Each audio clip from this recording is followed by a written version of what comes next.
It is Friday, April 7th, 2023, about 7 p.m. It's 55 degrees outside. I think we got a little rain, not very much, but just a little.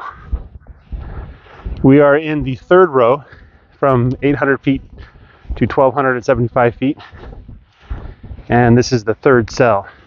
We moved them into this row Thursday afternoon, so I wanted to show you what the cows have been doing, aside from rubbing their heads on each other.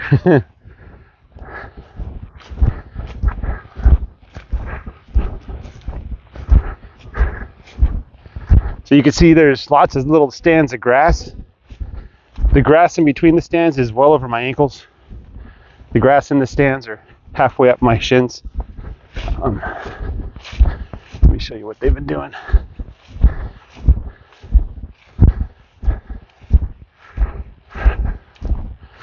I had some really good examples too.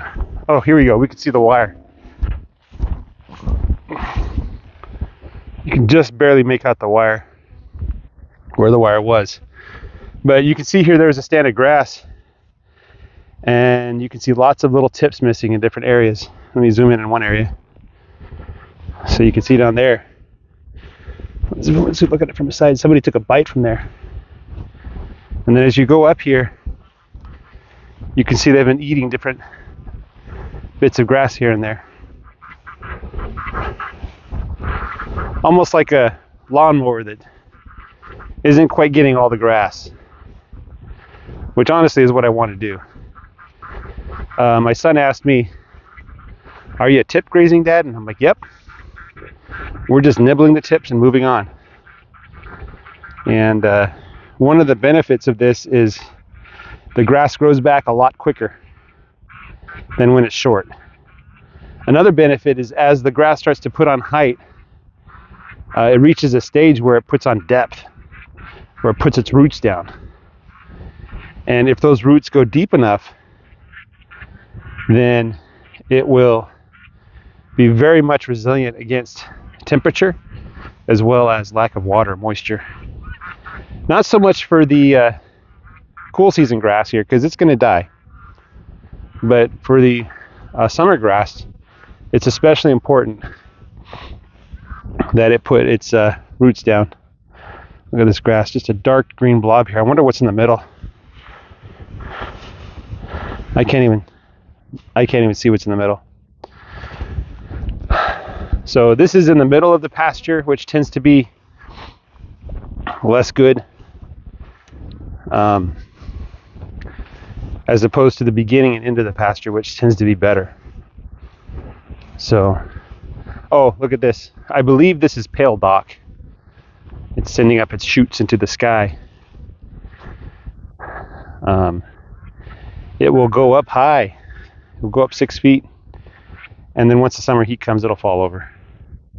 Cows like to nibble on these. You can already see. Either they trampled that or they tried to nibble at it. Either way. One of the nice things about cows as opposed to sheep or goats is the cows eat the seeds whole. They don't grind them up. And so if your plants have a seed head on them, then the cows, and the mature seed, the cows will eat that seed, digest it, and in their manure patty will have all the ingredients for that seed to grow. So kind of gives it the ideal environment for the seed to grow. It's buried at the correct height. It's surrounded by nitrogen-rich soil, and it's soft soil, so it's a good way to give that seed a little head start. So that's one of the advantages. Of course, that could be a disadvantage if they're spreading weeds, if they're spreading seeds you don't want. But here in my pasture, I just want things to grow as much as possible.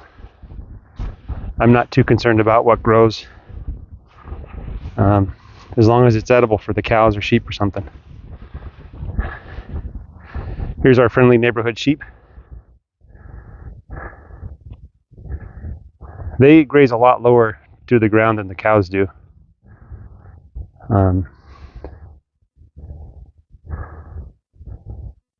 So When will I get my lambs? Am I ever going to get lambs? Is that ram impotent? Sigh. Sigh. This is number 19, I believe. I can tell because number 19 is big. No, that's 21. Let's look at the ridge on her back. It's like an aircraft carrier landing runway. It's just totally flat.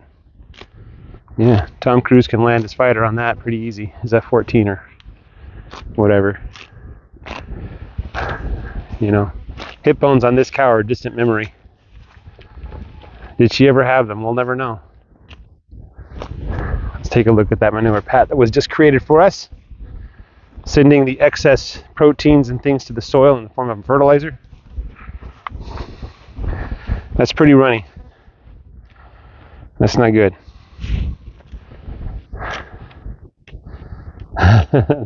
That's what the butt of a cow that makes liquid poop looks like. Oh, yeah, Blue's in the pail dock there, in the dock.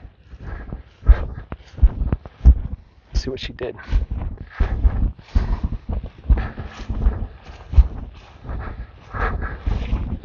This, I think, was a stand of goat weed that was super dense and aggressive. I'm not really sure what Blue did. Something happened here, though. I think I had goat weed out here pretty bad last year, and I shredded it.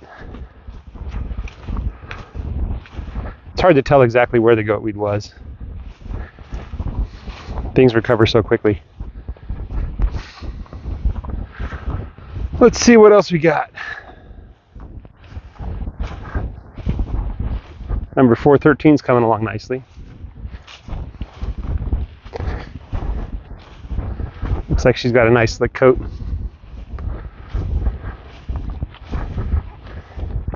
She wasn't born on this land, but I bought her as a calf. It's a very young calf.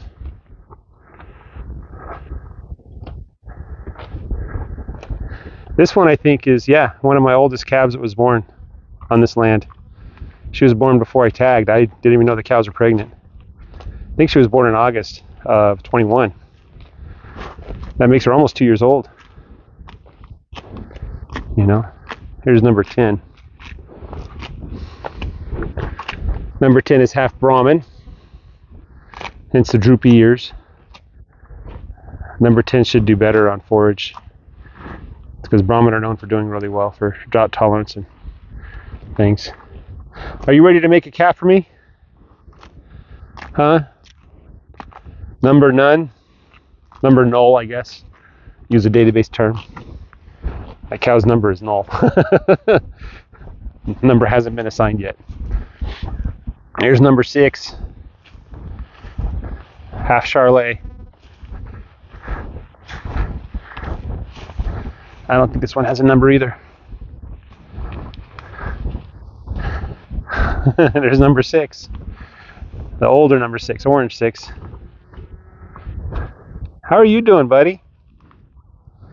You just tired of eating grass? Getting picky and choosy, I see. Getting picky and choosy. Choosing the best forage and leaving the rest behind, huh? Is that what my cows are? They're so spoiled. This is Metal Tag. Hello, Metal Tag. Number 24. This one's my skinniest cow. She was pretty bad during the drought and the winter, but it looks like she's coming along nicely. There's 19. 19 is probably my number 2 big cow. Right, 19?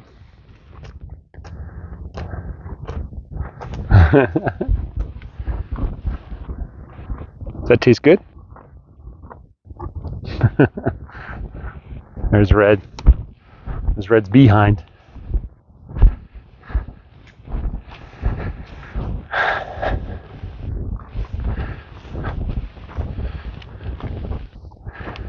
She has pretty horns. What was that?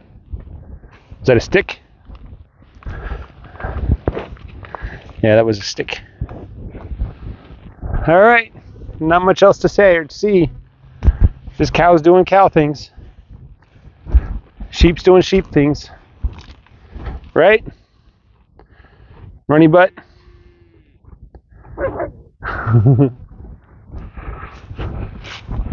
There, we have some more running manure there. It's off to the races with that. Let's see what she made for me. Yeah, don't step in that. You'll slip and fall. Break your back. That's 21 too. All right, that's all I have for you guys. Have a great day. Bye-bye.